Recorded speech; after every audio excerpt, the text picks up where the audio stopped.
The mansion stood like a monument on the hill, its white columns gleaming against the morning sky.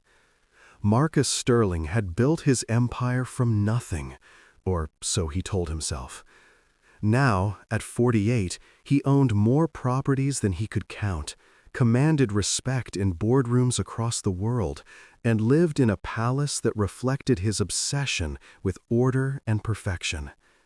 Every painting hung at precisely the right angle. Every piece of furniture occupied its designated space. The marble floors shone without a single streak. Nothing was out of place. Nothing was left to chance. Among the small staff that maintained this perfection was Elena Morales. She had worked in the Sterling mansion for nearly 3 years, arriving before dawn and leaving after dusk. She was 36, with dark hair always pulled back in a neat bun, and eyes that carried a quiet sadness. She moved through the rooms like a gentle breeze, dusting, polishing, arranging flowers in crystal vases. The other staff members liked her. She never complained, never gossiped, never asked for special treatment. She simply worked, collected her modest paycheck, and went home to a small apartment across town. Marcus barely noticed her. To him, she was part of the invisible machinery that kept his life running smoothly. He addressed her perhaps twice a month, usually with brief instructions. Dust the library, change the linens in the guest wing, make sure the silver is polished before the dinner party. She would nod, say yes sir, and do exactly as asked. She understood the unspoken rules of his household. Stay quiet, stay efficient, never overstep. But Elena saw things that Marcus did not realize anyone noticed. She saw the way he sat alone in the dining room each evening, eating meals prepared by the chef while reading financial reports. She saw the pills he took for headaches and stress. She saw the way he never smiled, never relaxed, never seemed to take pleasure in any of the beautiful things surrounding him. She saw the photograph on his nightstand, the edges worn from being held, and she understood that beneath the cold exterior was a man carrying his own wounds. The safe was located in his private study, behind a painting of his late father. It was a large, custom-made vault built into the wall, containing documents that could move markets, jewelry worth millions, stacks of cash in various currencies, and other items he considered precious. Only he knew the combination. Only he was allowed to touch it. This rule was absolute. He had made it clear to everyone on staff during their first day of employment. The study itself was off limits except for weekly cleaning, which Elena performed every Thursday morning while he was at his downtown office. Elena had cleaned that study over 100 times in 3 years. She knew every book on the shelves, every pen on the desk, every detail of the room. She cleaned with the same care she brought to everything, treating his possessions with respect, never snooping, never lingering longer than necessary. The painting that concealed the safe showed a stern man with cold eyes, Marcus's father, painted in oils decades ago. Elena had often wondered what kind of man he had been, what kind of father. She sensed that the painting held significance beyond decoration, that it was both a tribute and a burden. On this particular Thursday in late autumn, Elena arrived at the mansion at 5:30 in the morning, as always. The air was crisp, leaves falling from the oak trees that lined the long driveway. She entered through the service entrance, greeted the night security guard who was ending his shift, and made her way to the staff room to change into her work uniform. The cook, a cheerful woman named Margaret, was already preparing breakfast. "Morning, Elena," Margaret called out. "Cold one today." Elena smiled. "Yes, but beautiful. I love this time of year. The colors are so pretty." She began her work in the East Wing, dusting the guest bedrooms that were rarely used, vacuuming the carpets, checking that everything was in order. She worked methodically, losing herself in the rhythm of her tasks. Around 9 o'clock, she made her way to Marcus's study. She knocked gently, a habit, even though she knew he was not there, then entered with her cleaning supplies. The study smelled of leather and wood polish. Morning sunlight streamed through the tall windows, illuminating dust particles in the air. Elena began with the bookshelves, carefully removing each book, dusting it, and replacing it exactly as it had been. She cleaned the desk, being careful not to disturb the neat stacks of papers. Then she moved to the walls, where expensive artwork hung in perfect rows. She dusted each frame carefully, standing on a small stepladder to reach the higher pieces.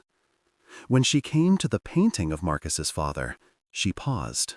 The frame had accumulated more dust than usual, probably because it was in a corner where air did not circulate as well.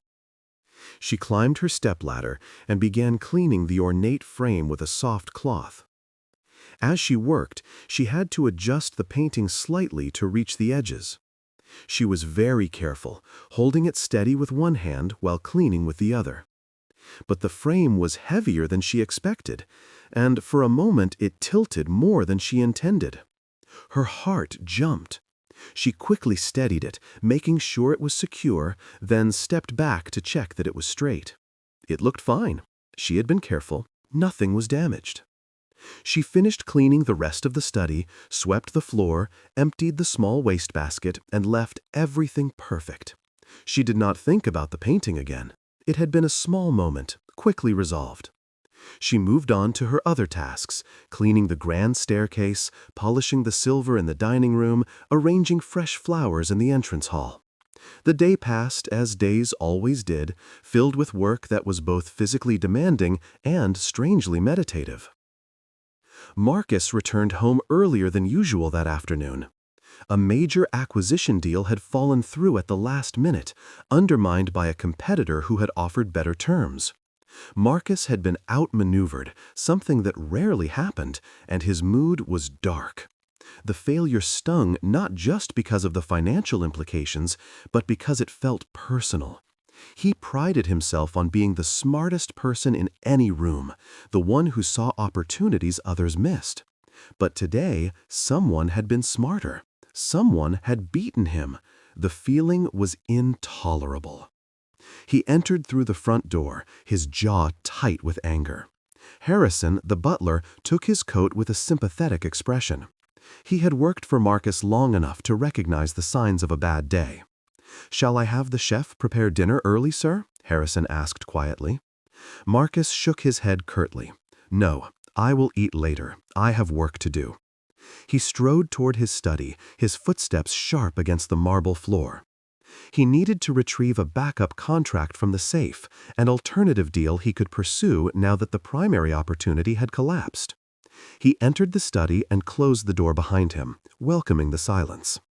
But as he approached the wall where the safe was hidden, his eyes caught something that made him stop. The painting was not quite right. The left side hung perhaps an inch lower than the right. It was barely noticeable, but to Marcus, who demanded absolute precision, it might as well have been hanging upside down. His breathing quickened. Someone had been near the safe. Someone had touched his painting. All the frustration and anger from the failed deal suddenly had a new target. His hands trembled as he reached up and straightened the frame, his mind racing. Who had dared? Who had violated his most sacred rule? He spun the combination lock with sharp, angry movements, yanked the heavy door open, and peered inside. Everything appeared to be there, the documents in their leather folders, organized by color, the velvet boxes containing his mother's diamonds, 3 rings and a necklace that were among his most precious possessions, the neat stacks of currency, euros and dollars and pounds, emergency money he kept for reasons he could not fully explain, the sealed envelopes containing stock certificates, his father's watch, a few other personal items. Nothing seemed to be missing or disturbed. But that did not matter. Someone had been close enough to touch the painting. Someone had dared to approach what he had explicitly forbidden. The rage that had been simmering all day exploded. He stormed out of the study, his face flushed, his hands clenched into fists. He found Harrison in the hallway, instructing the new gardener about trimming the hedges. "Who cleaned the study today?" Marcus demanded, his voice sharp and loud. Harrison turned, clearly startled by the tone. "Elena did, sir, as always on Thursdays." "Where is she?" Harrison glanced at his watch. "She should be in the service wing, sir. Her shift ends in about an hour." Marcus did not wait for more information. He strode through the mansion, his anger building with each step. Staff members saw him coming and quickly moved out of his way. The household had learned to recognize when Mr. Sterling was in one of his moods. He burst into the service wing, where Elena sat at a small table with a cup of tea and a simple sandwich. She was writing something in a small notebook, her lunch break nearly over. She looked up as he entered and immediately stood, sensing his anger. "You," he said, pointing at her with a shaking finger. His voice was cold and sharp as ice. "You were in my study today." Elena's face showed confusion, but not fear. "Yes, sir, I cleaned it this morning, as scheduled." Her voice was calm, respectful. Marcus took a step closer. "Did you touch my safe?" It was not really a question. His tone carried accusation and conviction. Elena's confusion deepened. "I dusted around the painting, sir. The frame needed cleaning. There was dust on the edges, more than usual. I was very careful not to disturb anything." "Careful?" he repeated, his voice rising. "You moved the painting. You had no right to go near it, no right to touch anything in that area. I made myself perfectly clear when you started working here. That safe is off limits, completely off limits. Do you understand what off limits means, or do I need to explain it to you in simpler terms?" Elena's face paled slightly at the condescension in his tone, but she kept her voice steady. "Sir, I did not touch the safe itself. I only cleaned the frame of the painting. It is part of my job to keep everything in the study clean. I would never open anything that belongs to you. I would never violate your trust. I have worked here for 3 years, and I have always been honest and respectful." But Marcus was beyond listening. The failed deal, the years of pressure, the constant need to maintain control, all of it came pouring out. "You are lying," he said flatly. "You tried to open my safe. You wanted to see what was inside. Maybe you thought you could take something. Maybe you thought I would not notice. Do you know how many people have tried to steal from me over the years? How many people have pretended to be trustworthy and then betrayed me? I trusted you to do your job and nothing more, and you violated that trust." Elena's eyes filled with tears, but her voice remained steady. "Sir, no. I swear to you on my mother's grave. I have never stolen anything in my life. I respect your privacy. I was only doing my job. Please, if you check the safe, you will see everything is exactly as you left it. I would never, never betray you like that." Margaret, the cook, had appeared in the doorway, drawn by the sound of raised voices. She looked distressed, knowing Elena well, and knowing she would never steal. "Mr. Sterling, sir," Margaret began hesitantly, "Elena is a good person. She would not do such a thing. Perhaps there has been a misunderstanding." Marcus turned his fury on her. "Do I pay you to give me your opinion, Margaret? Do your job and let mine." Margaret stepped back, hurt and afraid. Elena placed a gentle hand on the cook's arm. "It is all right, Margaret. Mr. Sterling has the right to protect his belongings."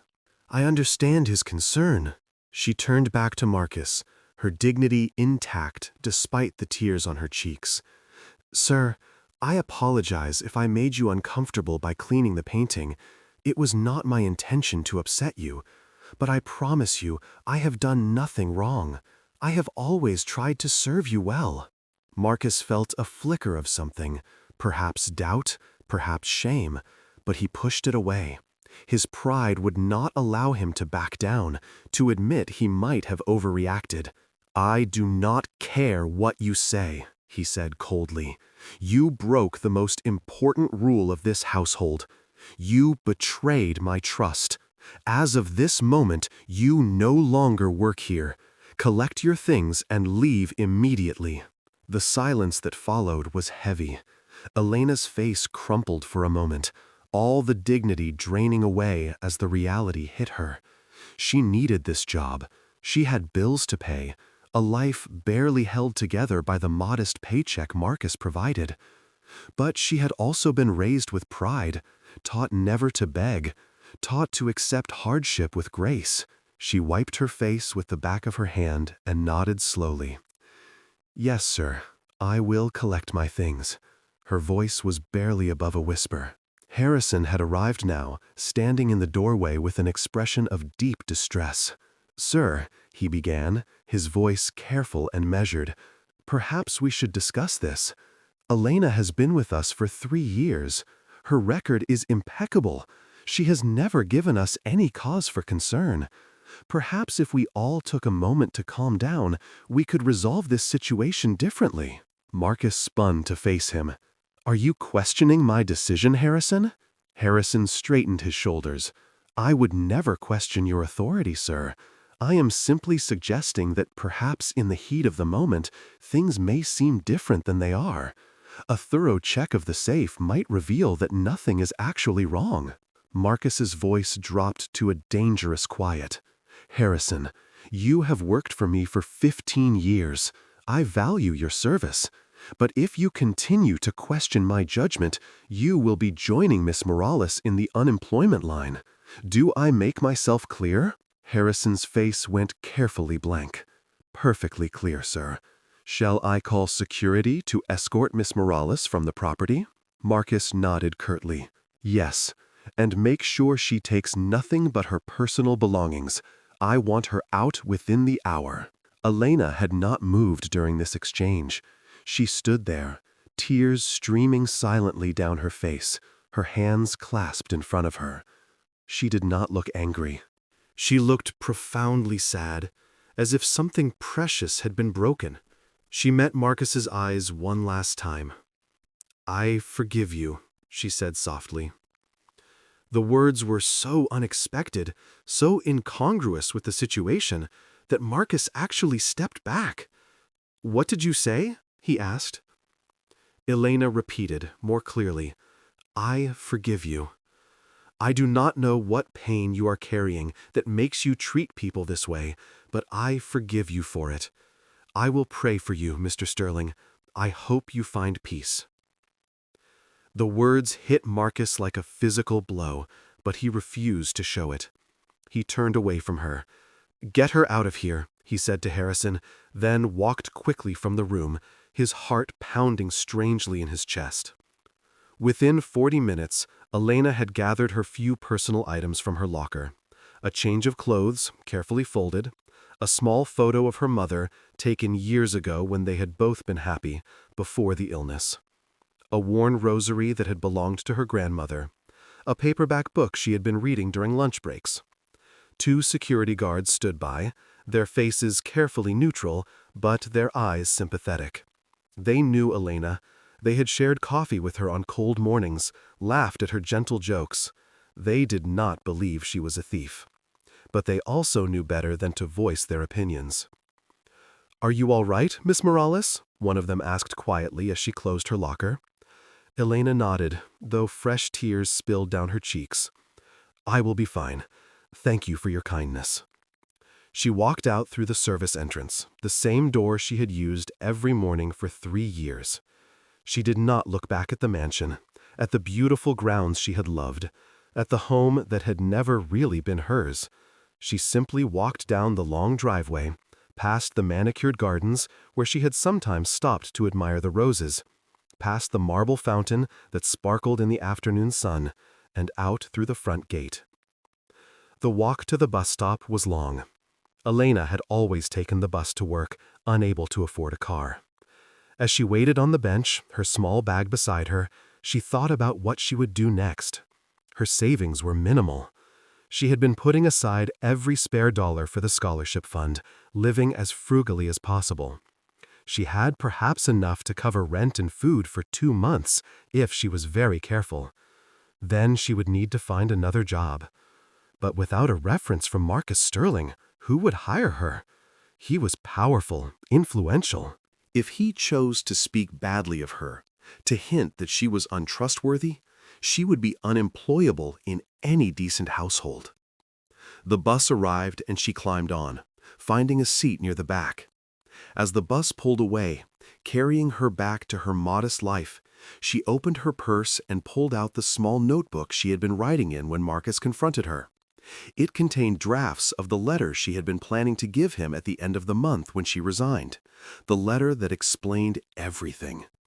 She had been so close to telling him the truth on her own terms, with dignity and grace. Now that opportunity was gone. But the letter still needed to be delivered.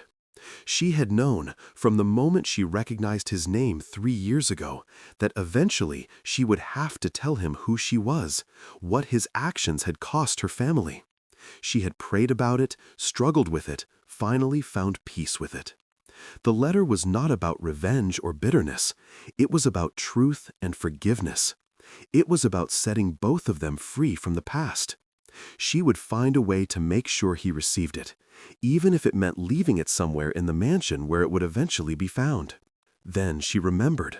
The safe. When she had cleaned the painting that morning, she had noticed that the safe was not completely closed, just slightly ajar, perhaps a millimeter, as if it had not been shut properly the last time Marcus used it. She had not touched it, had not opened it further, but she had seen it.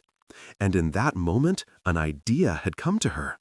If she could somehow place her letter inside the safe, where only he would find it, where it would be protected and private, it would be the perfect way to tell him the truth. He would discover it in his own time, in the privacy of his study, and he would have space to process it without witnesses, without the pressure of immediate response.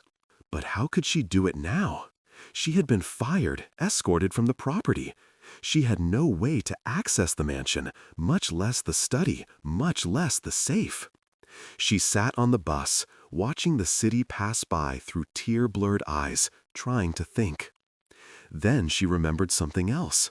She still had her access card, the electronic key that allowed staff to enter through the service entrance.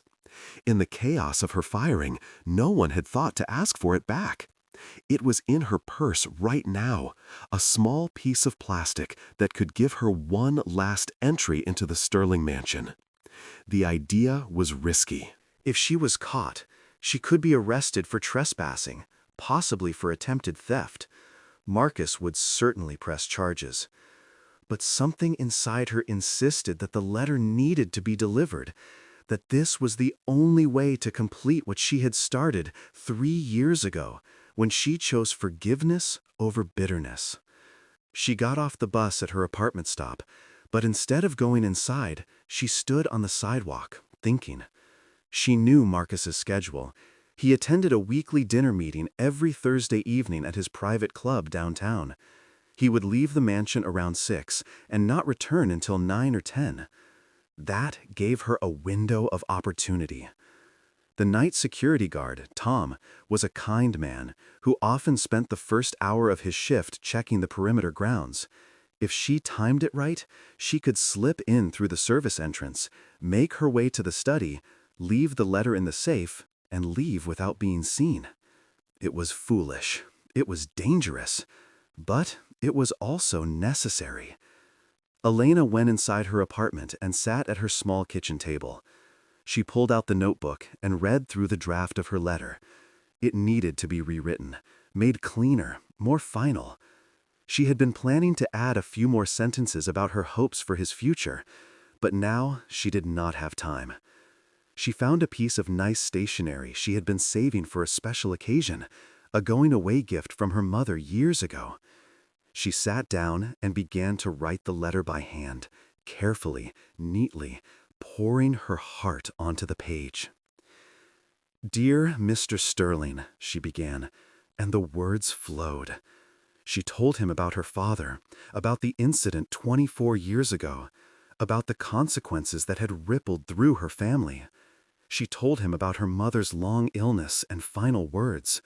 She told him about her own struggle to choose forgiveness over resentment. She told him what she had observed during her 3 years in his home, the loneliness she had witnessed, the emptiness behind his wealth. She told him about the scholarship fund she had been saving for, about her dreams of turning pain into purpose. And finally, she told him that she forgave him, completely and truly, and that she hoped he would forgive himself and find peace. It took her over an hour to write it perfectly, to get every word right. When she was finished, she folded it carefully and placed it in a simple envelope. On the front, she wrote his initials in her neat hand, M.S. Then she sealed it with red wax, using a small kit she had bought at a craft store, pressing her grandmother's ring into the soft wax to make a simple seal. The ring was cheap costume jewelry, but it had belonged to someone she loved, and that made it valuable. She changed her clothes, putting on dark pants and a dark jacket, practical for moving unseen. She put the letter in her inside pocket, close to her heart. Then she sat and waited for the right time. She prayed, asking for courage, asking for guidance, asking that if this was wrong, she would be prevented from doing it. But no prevention came. At 6:15, she left her apartment and took the bus back toward the Sterling mansion. She arrived at 7, just as the sun was setting. The mansion glowed in the twilight, lights coming on in some of the windows. She walked along the side street that bordered the property, staying in the shadows, until she came to the service entrance. She pulled out her access card and held it against the reader, half expecting it to beep red, to reject her. But the light flashed green, and she heard the lock click open. Her heart pounding, she slipped inside. The service area was quiet. Most of the staff had gone home for the day. Margaret would be cleaning up the kitchen before leaving. Harrison would be in his office doing paperwork. The new maid had already left.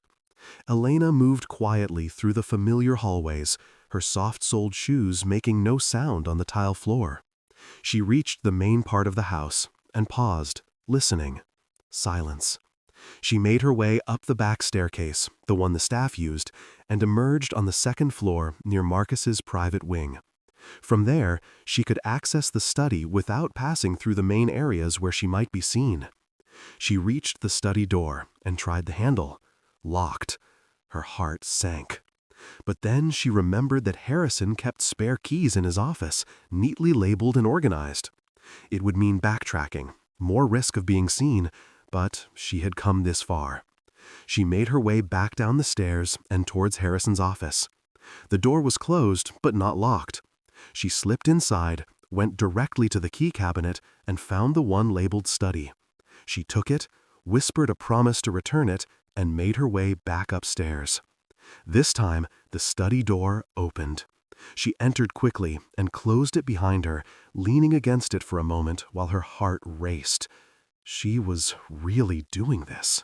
She was really breaking into her former employer's private study to leave a letter in his safe. The thought was so absurd, so risky, that she almost laughed. But there was no turning back now. She crossed to the painting of Marcus's father, that stern man with cold eyes, and carefully swung it open. The safe was there, and as she had remembered, it was slightly ajar, not fully closed. Marcus must have been in a hurry the last time he used it, or perhaps the door was old and did not seal properly anymore. She pulled the safe door open, slowly, carefully, trying not to make any sound. Inside was exactly what she expected. Documents, jewelry, cash, all neatly organized. She reached into her pocket and pulled out the letter. Her hand shook as she placed it carefully behind the stacks of currency, in a spot where it would not be immediately visible, but where he would certainly find it when he next used the safe. The white envelope stood out against the darker interior. Her initials on the front seemed to glow in the dim light. She stood there for a moment, her hand resting on the edge of the safe door, saying a silent prayer. Then she closed the safe carefully, checking that it was sealed properly this time. She swung the painting back into place, making sure it was perfectly straight. She took one last look around the study, at the books she had dusted so many times, at the desk where Marcus spent so many hours, at the window overlooking the gardens. Then she left, locking the door behind her, returning the key to Harrison's office, and making her way back out through the service entrance. No one had seen her. She had done it. The letter was delivered. Now all she could do was wait and pray that it would accomplish what it was meant to do. As she walked back to the bus stop in the darkness, Elena felt lighter somehow, as if a weight had been lifted. She had done what she needed to do. The rest was up to Marcus and up to God. Marcus returned from his club dinner around 9:30 that evening. The meal had been tedious, filled with talk of markets and mergers and political maneuvering. He had barely tasted his food, his mind still churning with anger about the failed deal and residual irritation about having to fire the maid. But he had done the right thing, he told himself again. Rules existed for a reason. Boundaries had to be maintained. He could not allow anyone to challenge his authority in his own home. But as he walked through the quiet mansion toward his bedroom, Elena's last words echoed in his mind. "I forgive you. I hope you find peace." Why had she said that? What had she meant? He tried to push the thoughts away, but they persisted. He changed into comfortable clothes and poured himself a drink, an expensive whiskey that he barely tasted. He wandered into his study, seeking some work to distract himself, but found he could not concentrate on the contracts and reports waiting for him. Over the next few days, the mansion continued to function, but something felt off. The new maid was competent enough, but she lacked Elena's attention to detail, her gentle touch. Flowers were arranged, but looked somehow wrong. Surfaces were cleaned, but did not shine the same way. Marcus found himself noticing small imperfections that would have been invisible before. He was irritable with everyone, snapping at Harrison, criticizing the cook, finding fault everywhere. On the 5th day after Elena's dismissal, Marcus had a rare free afternoon. A meeting had been canceled, and he found himself alone in the mansion with nothing to do, no fires to put out, no deals to close. He was restless, unable to settle. He walked through the rooms, noticing everything that was slightly wrong. A painting crooked by half a degree. Dust on a bookshelf the new maid had missed. Wilted flowers in the entrance hall that should have been replaced yesterday. Nothing felt right. Nothing felt the way it had when Elena was there. He ended up in his study, staring at the painting of his father. That stern, unsmiling face had watched over his most precious possessions for years. Marcus had chosen that spot deliberately, placing his father as the eternal guardian of what he valued most. Now, standing there, he wondered what his father would think of how he had handled the situation with Elena. His father had been a hard man, believing in discipline and control, never tolerating mistakes or weakness. He would probably have approved of Marcus's quick action, his refusal to tolerate any breach of the rules. But would that be the right thing? Was his father's way always the right way? Marcus decided to check the safe again. He had checked it briefly on the day he fired Elena, but now he wanted to do a complete inventory, to confirm beyond any doubt that she had not stolen anything, that his suspicions and his anger had been justified. He opened the safe and began removing items one by one, examining each carefully. The documents were all there, every deed and contract and certificate. He laid them out on his desk, checking them against a mental inventory. Nothing missing. He opened the jewelry boxes. His mother's diamonds caught the light, 3 rings and a necklace that she had worn on special occasions. He remembered how they had sparkled at her throat, how she had laughed when his father presented them to her on their anniversary. She had died when Marcus was 7, and these jewels were among his few tangible memories of her. All present, untouched. He counted the cash meticulously, stack by stack, bill by bill. Every dollar, every euro, every pound was accounted for. He checked his father's watch, still ticking away the seconds in its velvet case. He examined the stock certificates, the backup contracts, the private documents he kept hidden from even his lawyers. Everything was perfect. Everything was exactly as it should be. Elena had told the truth. She had not stolen anything. She had not even attempted to open the safe. She had simply cleaned the frame of the painting, as she had said, a routine part of her job. And he had accused her, berated her, humiliated her in front of the other staff, and fired her without listening to her explanation. He sat back in his chair, feeling a wave of guilt wash over him. He had overreacted. He had been cruel. She had worked for him faithfully for 3 years, never giving him any reason to doubt her, and he had destroyed her livelihood over a painting that was an inch crooked. But, even as he felt guilty, part of him resisted. Rules were rules. She had gone too close to the safe. She had moved something she should not have touched. He had made his expectations clear. She had violated them. He was justified in his response. Mostly justified. Perhaps he could have handled it better, could have listened to her explanation before acting, but the core decision had to be correct. Boundaries had to be maintained. He began placing the items back in the safe, trying to quiet the uncomfortable feelings churning in his chest. As he reached for the last stack of currency to return it to the safe, his hand brushed against something he had not noticed before. Something smooth and papery, tucked behind where the money had been. He frowned and reached deeper into the safe, pulling out a white envelope. For a moment, he just stared at it, confused. He had not put an envelope there. The safe had been locked since he fired Elena. No one else had the combination. No one could have opened it.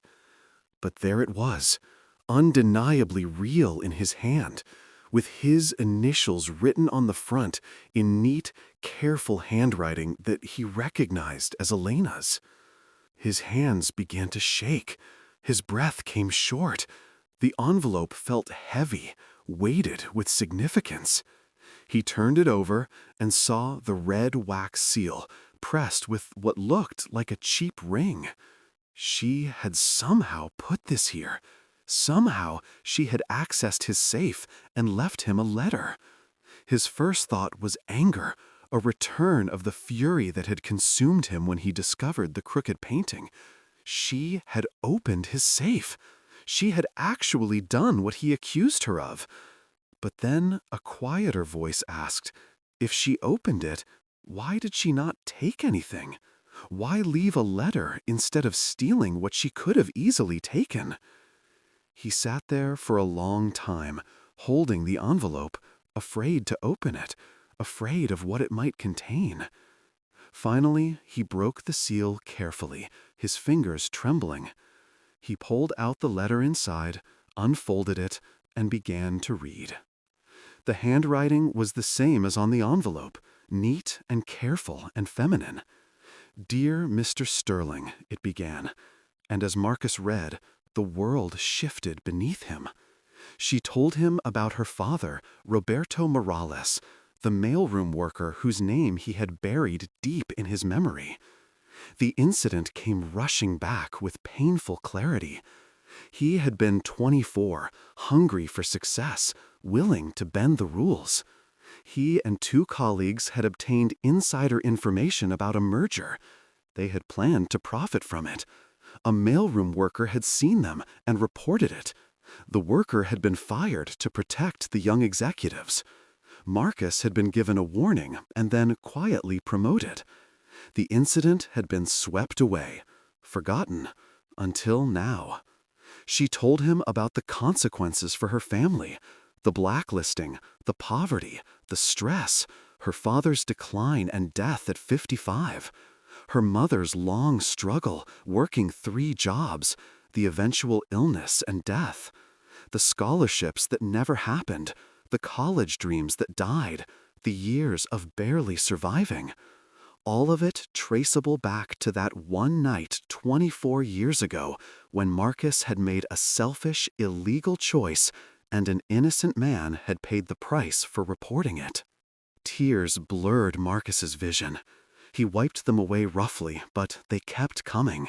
She told him that she had known who he was when she came to work for him 3 years ago, that she had recognized his name, that part of her had wanted revenge, but she had chosen forgiveness instead, remembering her mother's dying words.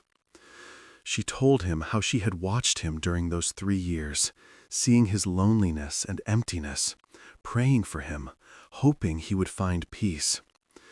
She told him about the scholarship fund she had been saving for, about her plans to turn pain into purpose. And then she told him that she forgave him, completely, truly, without reservation. She forgave him for what had happened to her father. She forgave him for firing her unjustly. She forgave him for his cruelty and his pride.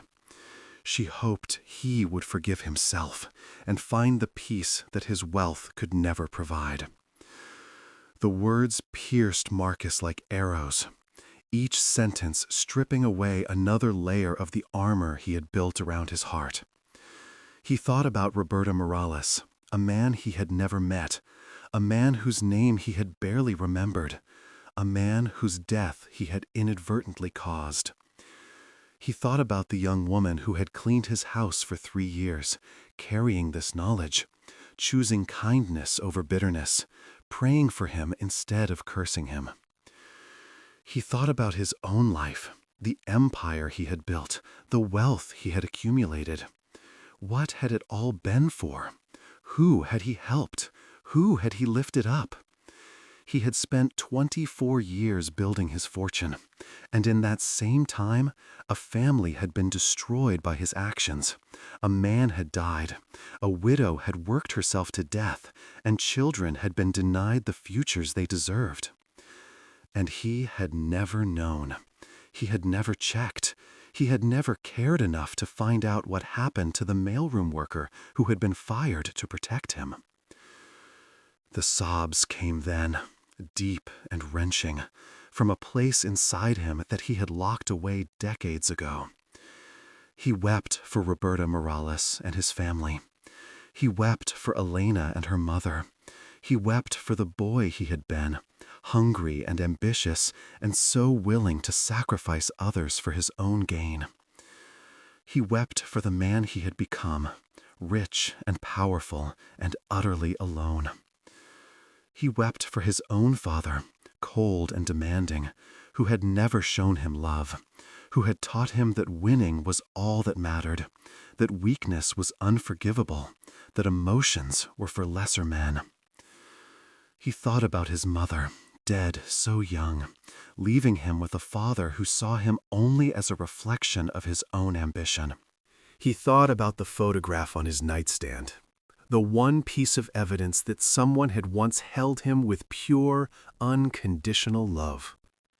He thought about all the years he had spent trying to prove himself to a dead man who would never be satisfied, building monuments to success that brought no joy, accumulating wealth that filled no void. The letter lay on his desk, the words burning themselves into his memory. This was his moment of truth. He could read this letter and do nothing, rationalize it away, convince himself that he was not really responsible for what happened to the Morales family, that he had been young and foolish, but that was all in the past. Or he could let this letter break him open, let it crack through the shell he had built, let it transform him into someone better. He sat there in his study for hours, reading the letter again and again, letting the full weight of it sink in. Outside, the sun set and night fell, but he did not turn on the lights. He sat in the growing darkness, holding the letter, thinking about the choices he had made and the man he had become. Finally, when he could think clearly again, he knew what he had to do. The first thing was to find Elena, to apologize face to face, to beg her forgiveness even though she had already given it freely. The second thing was to try, somehow, to make amends for the damage his actions had caused. He could not bring back Roberta Morales or Elena's mother. He could not give Elena back the childhood she had lost or the education she had been denied. But he could do something. He had wealth and power and influence. He could use them for good, for once in his life. He could turn his wealth into purpose, his power into healing, his influence into opportunity for others. He stood up slowly, his legs stiff from sitting so long. He walked out of the study and through the dark mansion. He found Harrison in his office, finishing up some paperwork before heading home. Harrison looked up, startled, then concerned when he saw Marcus's face, red and swollen from crying. "Sir, are you all right? Is there anything I can do?" Marcus shook his head. "I need you to help me find Elena Morales," he said, his voice hoarse. "I need her address, her phone number, any information you have about where she lives or how I can contact her, and I need it tonight." Harrison did not ask why. He simply nodded. "Of course, sir. I have her employment file in my cabinet. It should have all the information you need." He pulled out the file and handed it to Marcus. Marcus opened it and found her address, a modest apartment complex on the east side of the city. He wrote it down, then looked at Harrison. "I was wrong," he said quietly, "about Elena, about everything. I need to make it right." Harrison's expression softened. "Sir, if I may say, I am glad to hear it. Elena is a good person. She did not deserve what happened." Marcus nodded, unable to speak past the lump in his throat. He left Harrison's office and went to his bedroom. He called his lawyer, waking the man from sleep. "I need you to find out everything you can about Elena Morales," he said. "Where she lives, where she worked before me, if she has family, anything relevant. And I need it first thing tomorrow morning." The lawyer, used to unusual requests, agreed without question. But Marcus could not wait until morning. At 9 o'clock that night, he got into his car and drove across the city to Elena's neighborhood. The streets were darker here, the buildings older and more worn. This was a world away from his mansion on the hill. He found her building, parked, and sat in his car for a long time, gathering courage. What would he say? How could he possibly apologize for everything? How could he make her understand that her letter had changed him, broken him, remade him? Finally, he got out of the car and walked to her building. The directory was faded but readable. He found her name and apartment number. He climbed the stairs slowly, his heart pounding harder with each step. He stood in front of her door, raised his hand to knock, then froze. It was late. She might be asleep. She might not want to see him. She might call the police if he showed up at her home unannounced. But he had to try. He knocked gently. He heard movement inside, then footsteps. The door opened a crack, the chain still in place, and Elena's face appeared in the gap. Her eyes widened in shock when she saw him. "Mr. Sterling," she said, her voice uncertain. "What are you doing here? How did you find where I live?" His voice was rough with emotion. "I read your letter," he said. "The one you left in my safe. I need to talk to you. Please, may I come in?" She hesitated, clearly torn between caution and curiosity. Finally, she closed the door to unhook the chain, then opened it wider. She stepped back to let him enter. "Come in," she said quietly. He stepped into her small apartment. It was tidy and clean, furnished with old but well-maintained pieces. There were flowers in a cheap vase, family photos on the walls, a sense of warmth that his mansion lacked. She gestured toward a worn couch. "Please, sit. Would you like some water or tea?" He shook his head and sat down, feeling enormous and out of place in this small space. Elena sat in a chair across from him, her hands folded in her lap, waiting. He took a deep breath and began. "I owe you so many apologies that I do not even know where to start," he said. "I was wrong to fire you. I was wrong to accuse you of stealing. I was wrong to refuse to listen to your explanation. You were right about everything. Everything was still in the safe. You had not stolen anything. You had not even tried. I checked multiple times. I was angry and stressed, and I took it out on you, and I am so sorry."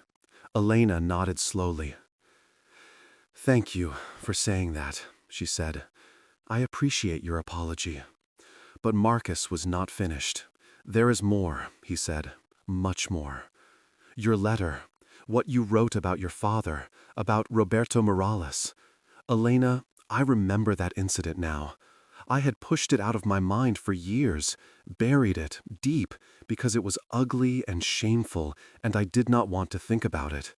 But it came back when I read your letter. Your father saw me and my colleagues doing something illegal and unethical. He reported it, as he absolutely should have. He was being honest and principled and brave, and he was punished for it. He lost his job, was blacklisted, could not find work. I was not directly responsible for his firing, but I was part of the reason it happened. My actions set everything in motion. I benefited from his removal, from his silence. I went on to build my career, to make my fortune, while he lost everything, while your family suffered. I am so sorry. I am so deeply, profoundly sorry for the pain my actions caused." Elena's eyes filled with tears. She did not speak for a moment, just looked at him with an expression of mixed emotions, pain and relief, and something else he could not identify. Finally, she said, "I have carried this knowledge for 3 years. Part of me wanted to confront you on my first day of work, to make you face what you had done. But I chose a different path. I chose to work quietly, to pray for you, to try to understand you rather than hate you. And over time, I did come to understand. I saw that you were hurt too, in your own way. That you were trapped by your past, by your father's expectations, by your own drive to succeed." "I forgave you long ago, Mr. Sterling. I wrote that letter to set both of us free." Marcus felt tears streaming down his face. He made no effort to hide them. "You gave me a gift I did not deserve," he said. "You showed me the truth about myself, about the man I have become. You held up a mirror, and I saw how empty my life is, how much damage I have done, how far I have strayed from who I should be. Your letter destroyed me and rebuilt me in the same night. I cannot undo what happened. I cannot bring your father back, or give you back those years of struggle. But I want to try to make things right, if you will let me." Elena waited, her expression gentle and patient. Marcus continued. "First, I want to offer you your job back, with a significant raise, a formal apology to the entire staff, and a guarantee that you will never be treated that way again. But I understand if you do not want to work for me anymore. I would not blame you for refusing." Elena shook her head slowly. I do not want my job back, Mr. Sterling. Please do not be hurt by that. It is not about anger. It is about moving forward. I have been living in the past for too long, carrying my family's pain like a weight. I need to start fresh, to pursue my own dreams without the shadow of what happened hanging over me. But I appreciate the offer. Marcus nodded, feeling both relieved and disappointed. He had hoped that bringing her back would somehow make things right, but he understood her reasoning. "Then let me help you another way," he said. "Your scholarship fund, the one you have been saving for in your father's name, let me fund it, fully. Not just a small donation, but enough to make it significant and lasting. We can start it properly, with lawyers and accountants, make it a real foundation that will help students for generations. We can give opportunities to the children of working-class families, the ones who have the intelligence and drive, but not the resources.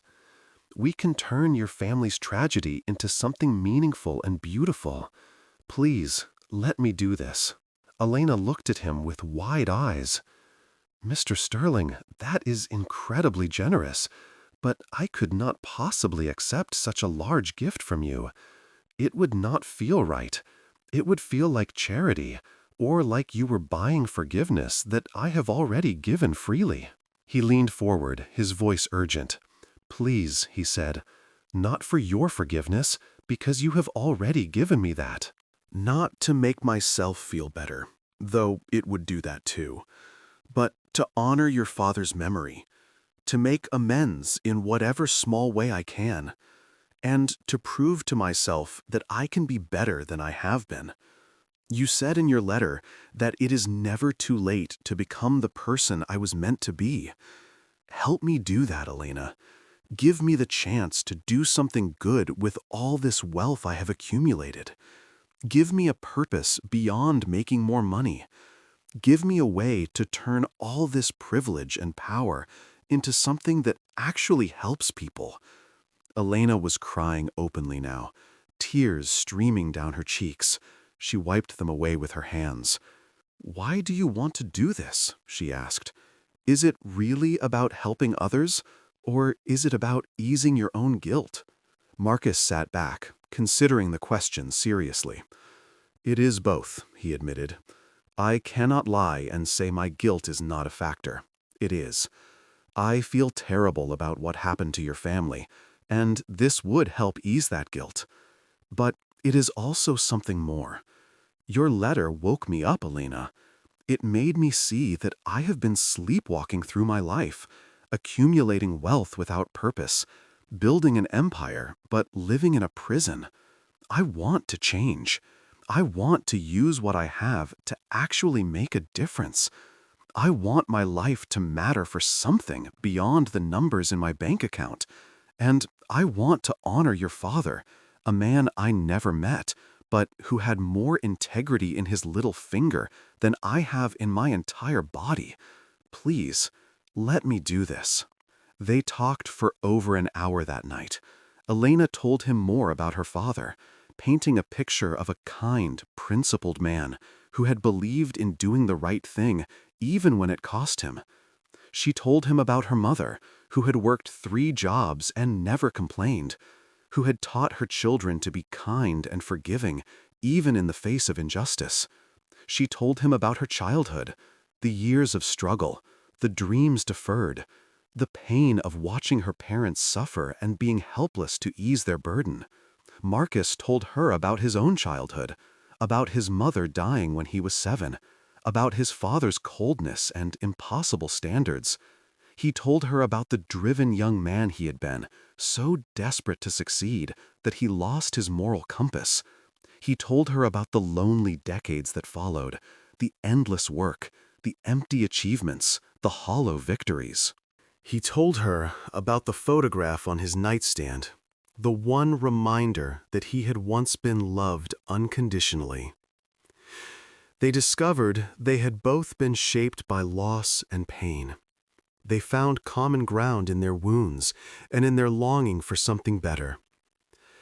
As the night grew late and the conversation deepened, A bond formed between them, fragile but real, built on truth and vulnerability and mutual understanding.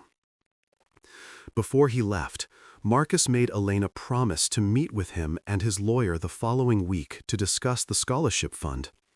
He also insisted on writing her a check immediately to cover the wages she had lost from being fired and to help with her expenses while she looked for new work. She accepted reluctantly, only after he explained that he would not be able to sleep until he knew she was taken care of. As he drove home that night, Marcus felt different. The weight that had pressed on his chest for years had lifted slightly. The mansion no longer seemed quite so empty. He went directly to his study and looked at the safe, still open from earlier. He gathered all the documents, jewelry, and cash and placed them carefully back inside. Then he took Elena's letter, the one that had changed everything, and put it in a simple frame on his desk where he could see it every day, a reminder of the man he had been and the man he wanted to become. The following weeks brought changes, rapid and sweeping. Marcus contacted his lawyer and his financial advisors and instructed them to establish the Roberto Morales Memorial Scholarship Fund with an initial endowment of $5 million. Elena worked with them to set up the criteria and selection process. The fund would provide full scholarships to children of working-class families who wanted to attend college or trade school. Preference would be given to students whose parents worked in service industries, honoring Roberto's memory and his dedication to honest labor. But that was not all. Marcus started examining his business practices with new eyes, looking at how his companies treated their employees, particularly those in entry-level positions. He was shocked by what he found. Wages that had not kept pace with inflation, benefits that were minimal, advancement opportunities that were nearly non-existent. He had been so focused on maximizing profits that he had never considered the human cost. He immediately instituted changes. Wages were increased across all his companies. Benefits were expanded to include better health care, paid parental leave, and tuition assistance. Promotion pathways were created and formalized. He established employee resource groups and regular town halls where workers could voice concerns directly to management. He also reached out to people from his past, facing demons he had long avoided. He contacted the executives at the firm where he had worked 24 years ago, the ones who had been part of the insider trading incident. Some were retired, some had moved on to other companies. But Marcus tracked them down and told them the truth about Roberto Morales, about the consequences of their actions, about the family that had been destroyed. Some were defensive, others dismissive. A few were genuinely remorseful. But Marcus did not let their reactions deter him. He confessed his role, apologized for his part, and accepted responsibility. It was painful and humbling, but it was necessary. Marcus and Elena became close friends over the months that followed. She introduced him to her brother, a mechanic named David, who had inherited their father's work ethic and gentle spirit. Marcus liked him immediately and offered to help him open his own auto repair shop. David was hesitant at first, not wanting charity, but Marcus explained that it was an investment, not a gift. They worked out a business plan together, and within 6 months, David's shop was thriving, serving the working-class neighborhood where he had grown up. Elena started volunteering at a community center that provided services to immigrants and low-income families. She taught English classes, helped people fill out job applications, and offered support to those struggling to make ends meet. Marcus began donating to the center and eventually joined the board. He started spending less time in his mansion and more time in the community, getting to know real people with real struggles and real joys. He learned their names, asked about their families, listened to their stories. For the first time in decades, he felt connected to something larger than himself. One Saturday afternoon, about 6 months after he had reconciled with Elena, Marcus was working at the community center, helping to paint a room that would be used for children's programs. He was wearing old jeans and a paint-splattered shirt, his expensive watch left at home. Elena was painting beside him, both of them laughing at his clumsy brushstrokes. "You are terrible at this," she teased. "I thought rich people were good at everything." He laughed. "We pay other people to be good at things. We are actually quite useless in practical matters." A little girl wandered into the room, about 5 years old, with dark braids and curious eyes. She watched them paint for a moment, then asked, "Are you making this room pretty for us?" Marcus knelt down to her level. "Yes, we are. Do you like the color?" The girl nodded enthusiastically. "I love yellow. It is happy." He smiled. "That is a good way to describe it. What is your name?"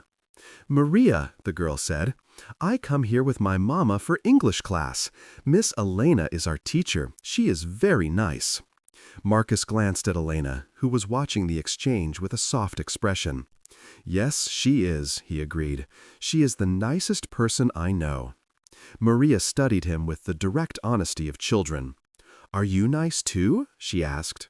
He considered the question seriously. "I am trying to be," he said. "I was not always nice before, but I am learning. Sometimes grown-ups have to learn things just like kids do." Maria nodded, as if this made perfect sense. "That is okay. My mama says everybody makes mistakes. The important thing is to say sorry and try better." Out of the mouths of babes, he thought. "You are absolutely right," he told her. "That is very wise." Maria's mother appeared in the doorway, looking for her daughter.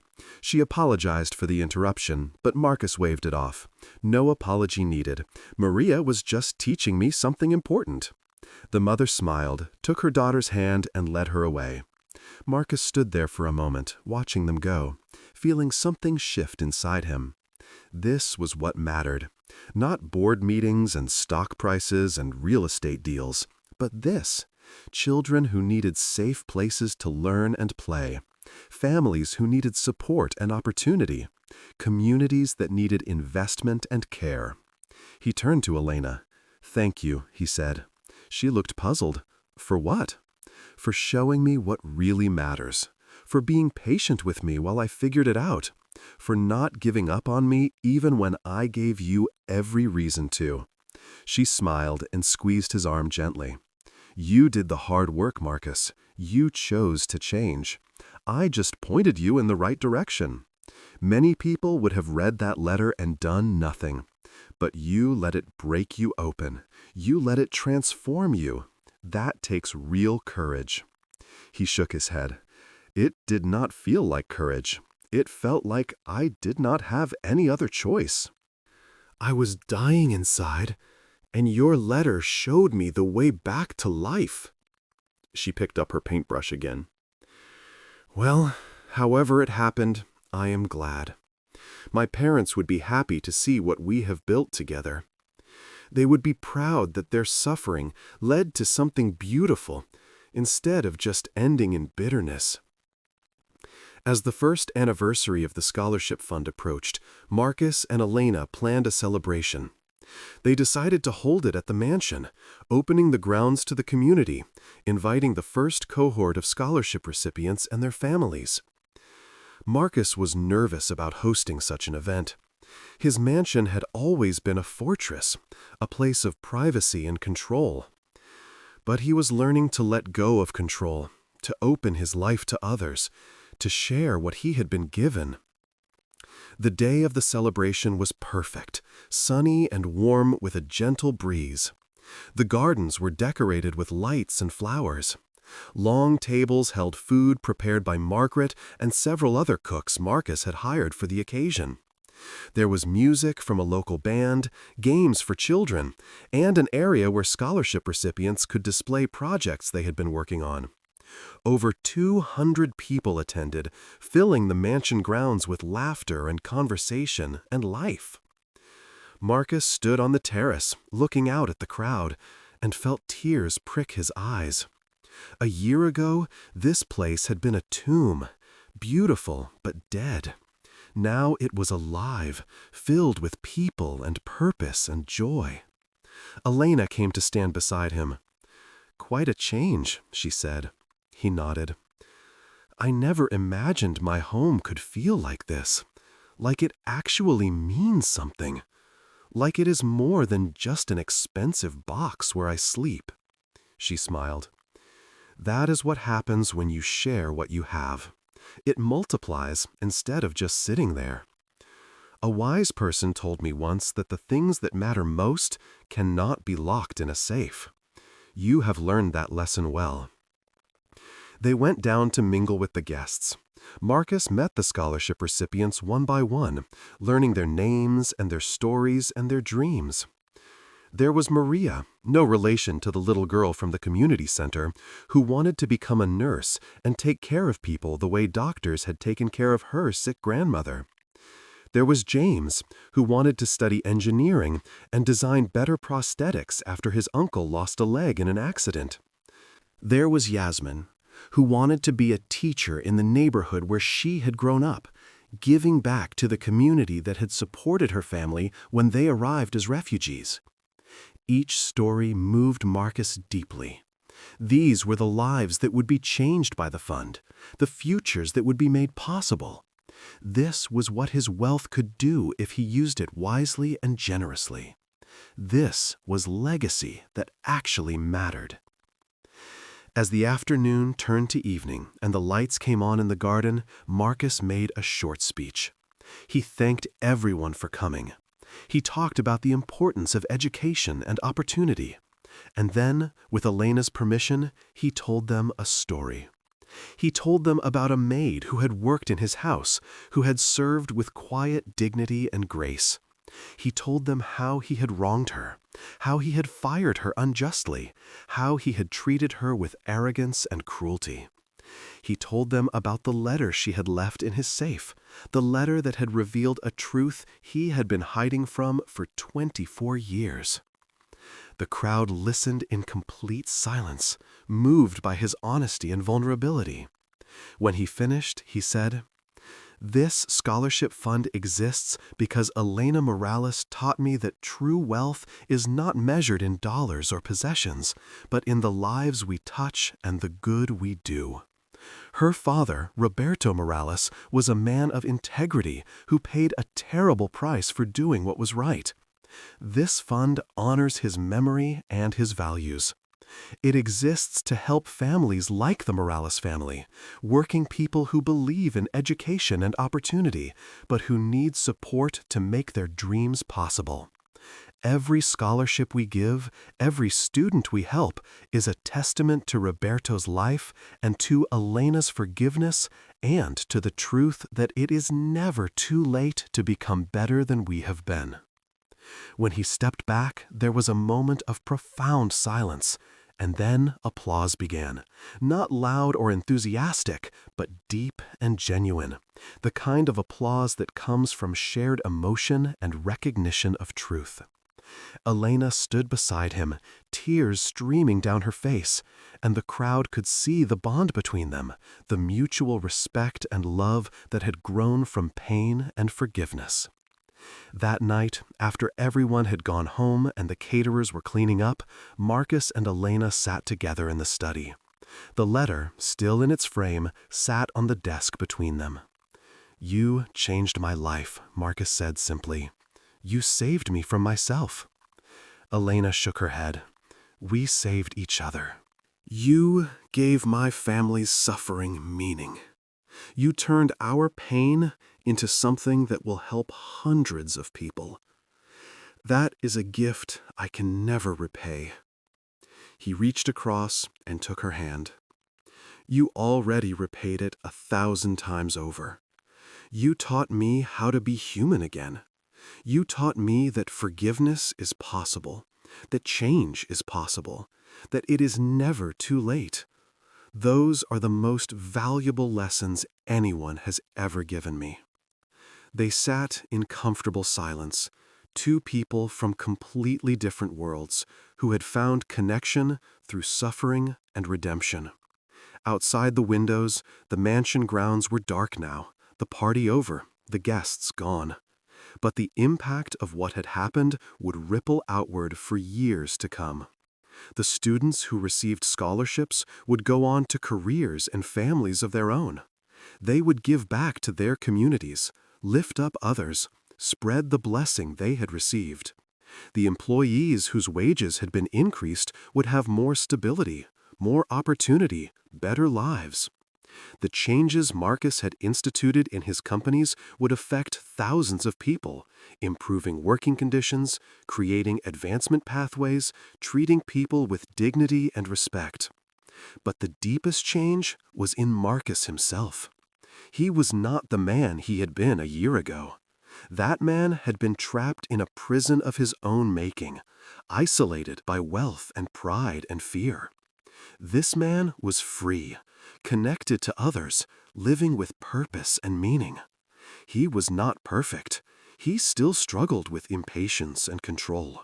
He still had moments of doubt and fear. But he was trying. He was growing. He was becoming someone his mother would have been proud of, someone even his father might have respected if he could have seen past his own demons. As the years passed, the scholarship fund grew and flourished. Marcus continued to fund it generously, and other donors joined in, inspired by the story and the mission. Dozens of students received support. Many went on to successful careers and gave back generously to the fund that had helped them. Elena remained involved, serving on the selection committee and mentoring recipients. She eventually went back to school herself, earning a degree in social work with Marcus's financial support and emotional encouragement. She graduated at 40, walking across the stage in her cap and gown while Marcus sat in the audience like a proud father, clapping and cheering louder than anyone. Marcus never married, never had children of his own. But he built a different kind of family. The scholarship recipients became like his children. He attended their graduations, celebrated their achievements, supported them through struggles. He became known not as the ruthless billionaire he had been, but as the philanthropist who actually cared, who showed up, who remembered names and birthdays and asked about grandmothers and siblings. His companies continued to prosper, but now they prospered while treating people well, while contributing to their communities, while operating with integrity and compassion. The mansion changed too. It was no longer a fortress, but a gathering place. Marcus regularly hosted events for the scholarship fund, for the community center, for various charitable causes.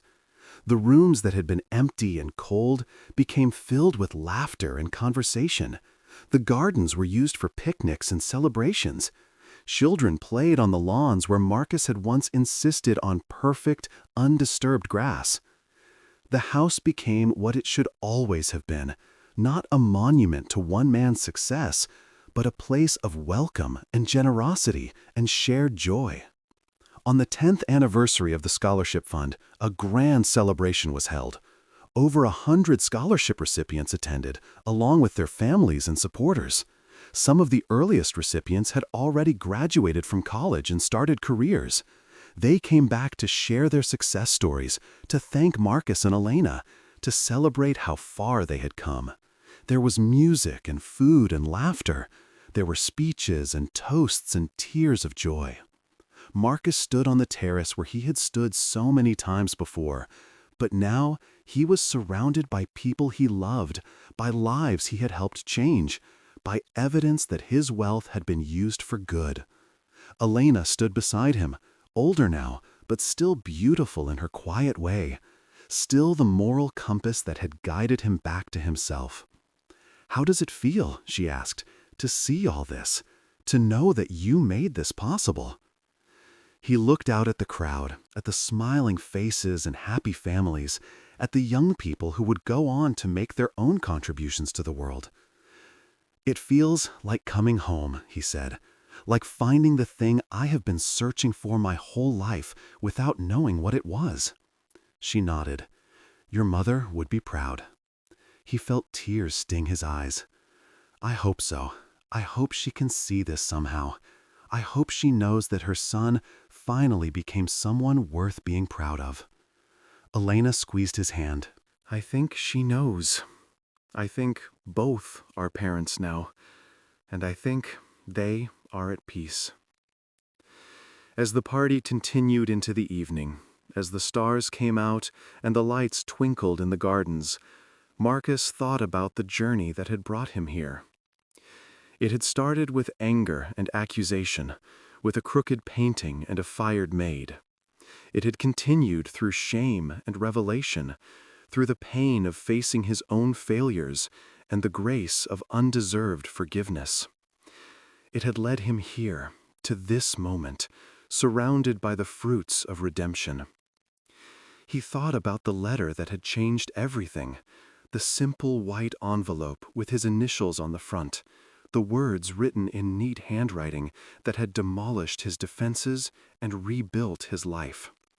That letter had been the most valuable thing anyone had ever given him, not because it contained secrets or wealth or power, but because it contained truth. The truth about who he had been, who he had hurt, who he could become. And with that truth had come the possibility of change, of growth, of becoming better. Late that night, after the guests had gone and the caterers had cleaned up, Marcus returned to his study one last time. He opened a safe and looked at the contents.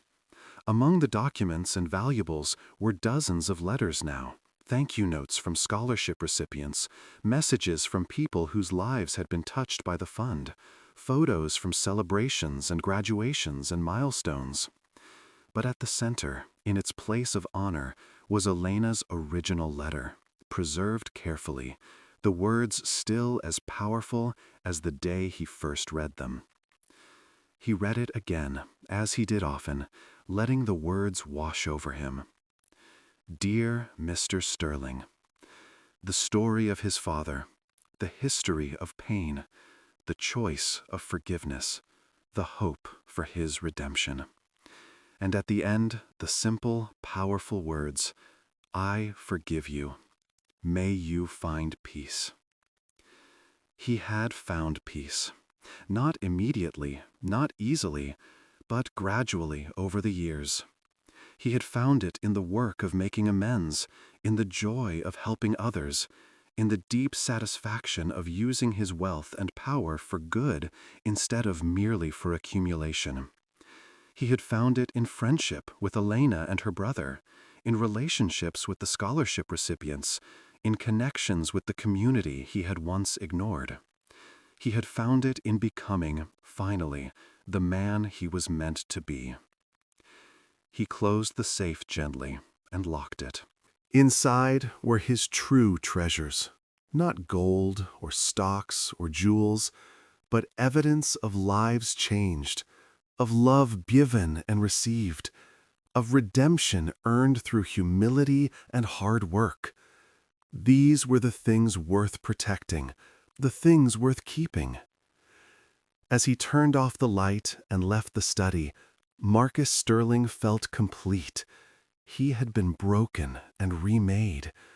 He had learned the hardest lesson of all, that true wealth cannot be locked away or hoarded, but must be shared freely, given generously, planted in the hearts of others where it can grow and multiply. Elena had taught him that. A simple maid with a generous heart had taught a billionaire what really matters. And in teaching him, she had not only changed his life, she had given him something infinitely more valuable than all his possessions. She had given him back his soul.